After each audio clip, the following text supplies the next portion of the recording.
believe it or not, we're nearing the end of summer.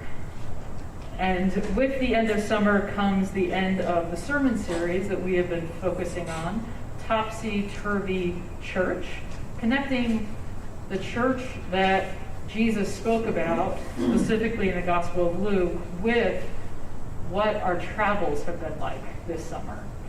The life of faith is a journey. So how have those travels been for you? I confess I don't have much to contribute to in the way of stories, not yet, because we have not yet been anywhere. But as I shared in announcements, tomorrow my family and I will be heading away, visiting the Niagara Falls region for a week. And then shortly thereafter, I'll be down in North Carolina for the first of my doctorate classes. And I thank you for the time given to nourish the well-being of my family and my soul.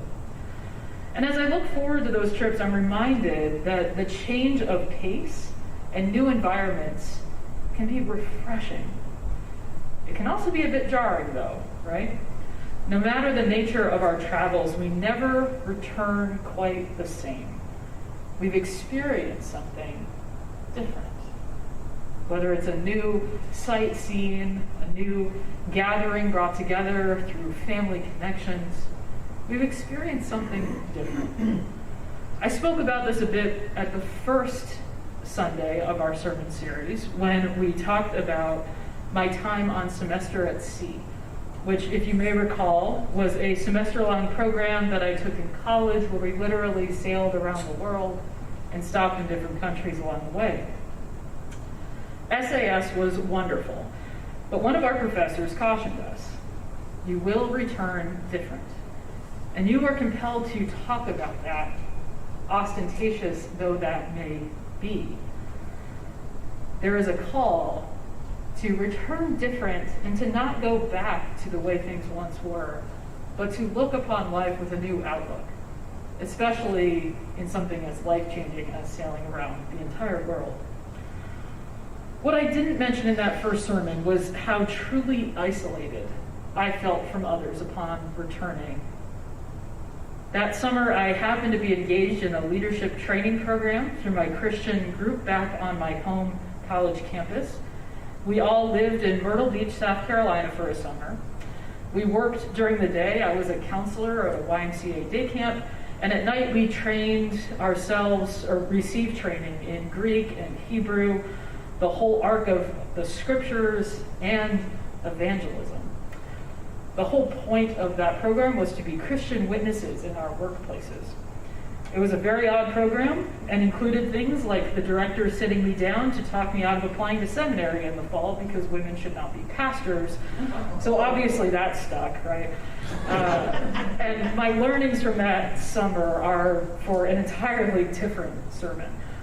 But I share that today because here I had learnings from Semester at Sea, from this incredible, game-changing, life-changing travel experience. And within weeks, I was thrown into a situation with a bunch of people who should have been a close-knit, kind, Christian group. And it should have been a place where I could have shared some of these incredible, existentially mind-blowing experiences. And I felt like a total fish out of water. When my peers in that group would go clothes shopping or souvenir shopping in Myrtle Beach, I would see the faces of the kids I had met in India who didn't have clothes.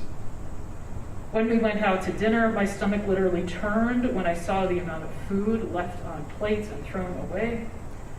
When conversations turned to any sort of normal everyday thing that college kids would talk about, I would get quiet. My mind was muddled, and I had not yet integrated those experiences that I had had into a cohesive worldview, or even a personal way of being in the world. Integration like that took time for me, and I think for most. It took time, and it took a community.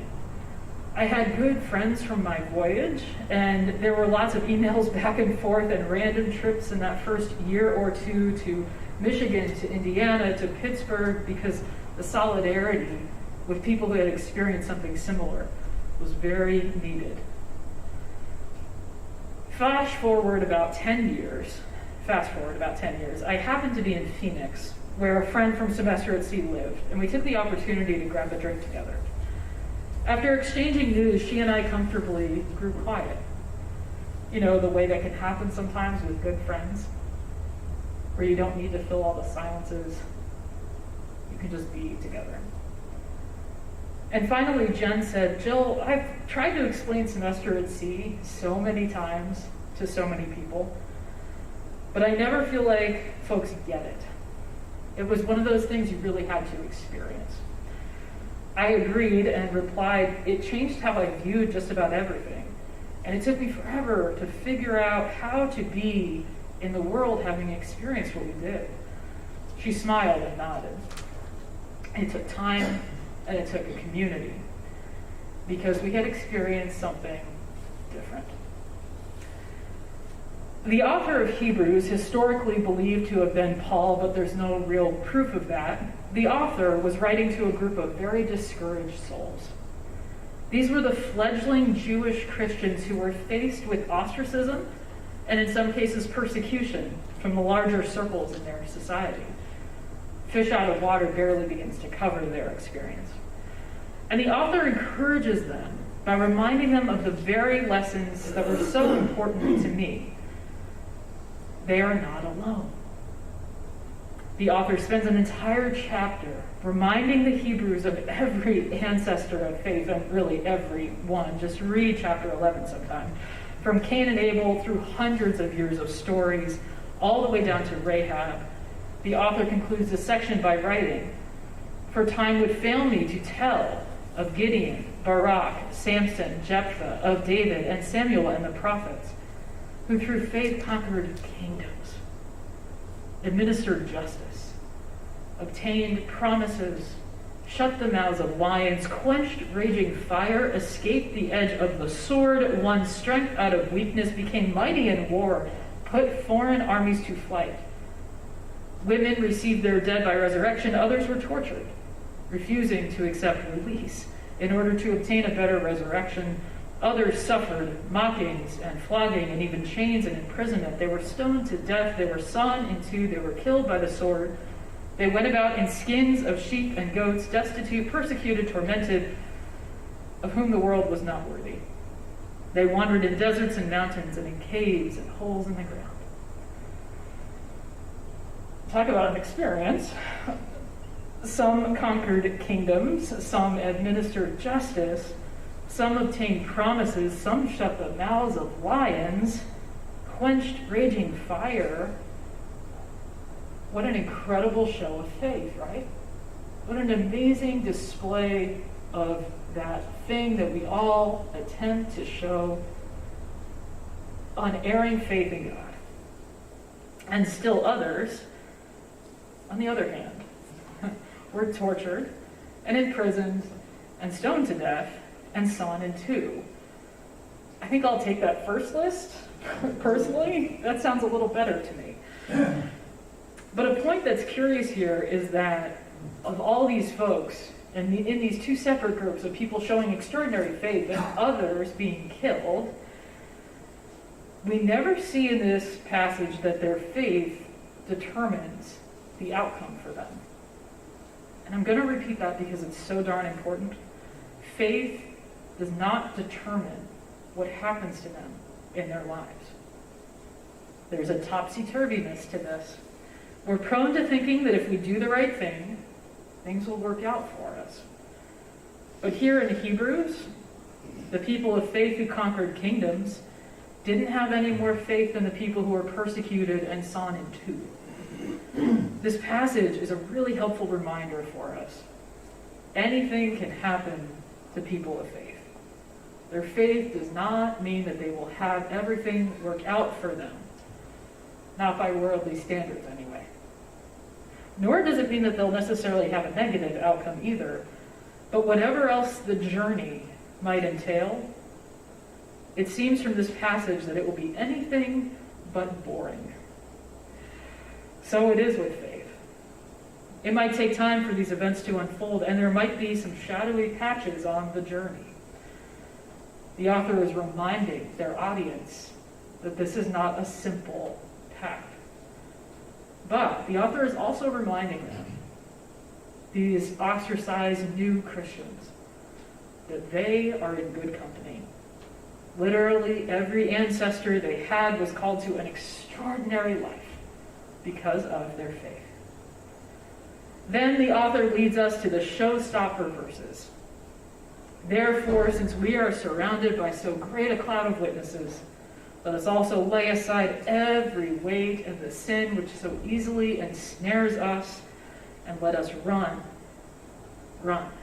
with perseverance the race that is set before us, looking to Jesus, the pioneer and perfecter of faith, who for the sake of the joy that was set before him endured the cross, disregarding its shame, and has taken his seat at the right hand of the throne of God. We have walked a journey this summer through our travels, both literal and figurative, through the scriptures, and through our deepening understanding of Jesus' view of what the church can be. We've lived a fair bit of faith up to this day, this hour, this moment. Each one of us as individuals has a story to share. And we as a church, too, have a story to share. And now, having been surrounded by so many people cheering us on, so many who have gone before us, we're called to run, setting our eyes on Jesus, the finish line. Beloved of God, if there is a scripture that so perfectly encapsulates the Christian journey, I'm inclined to think it's Hebrews 12, 1-2. Sometimes people won't understand us as Christians. Some in our community may not get us.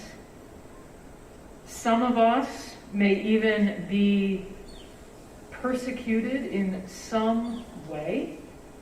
Here in the U.S., that doesn't often look like what it might elsewhere in this world. And yet, I say that as a very privileged, white, cis, straight woman. Isn't it true that there is indeed persecution still in this country for people simply because of whom God has created them to be?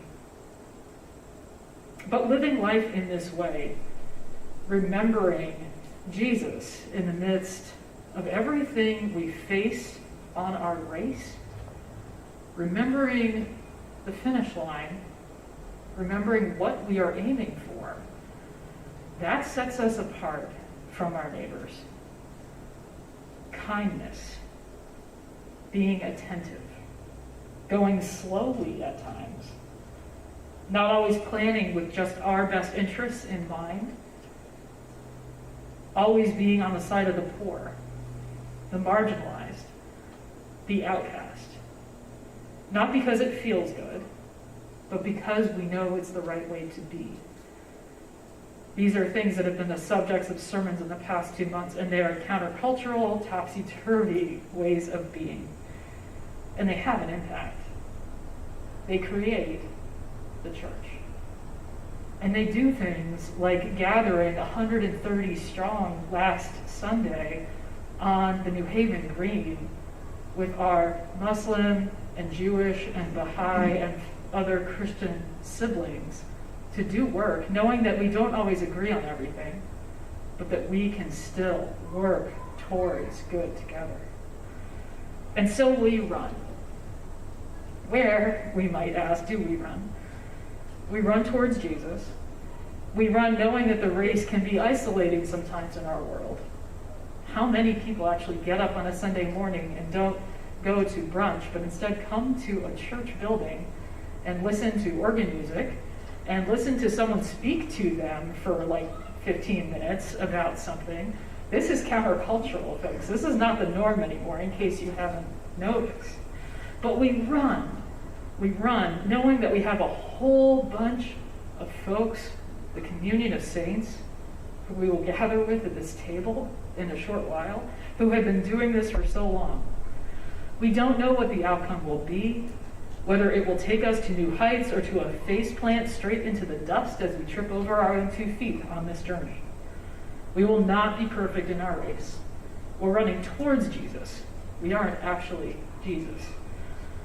But still, we run the race of faith. That is the journey, beloved children of God. Integrating all that we encounter on the road, bringing together all of our travels, all of our meandering thoughts, all of our existential angst, all of our dreams. This is not simple, but still, we bring all of these things and carry them into this place, and we find each other. After all, that's what the church is. Topsy-turvy, absolutely. Because we have experienced something different. Maybe this summer, maybe in our lives as a whole. I, for one, cannot wait to hear about your travels, and I cannot wait to continue to be a fellow runner with you on this next leg of your journey and our journey as the church. Lace up those shoes, beloved. We're on our way. In the name of God, Jesus, and the Holy Spirit.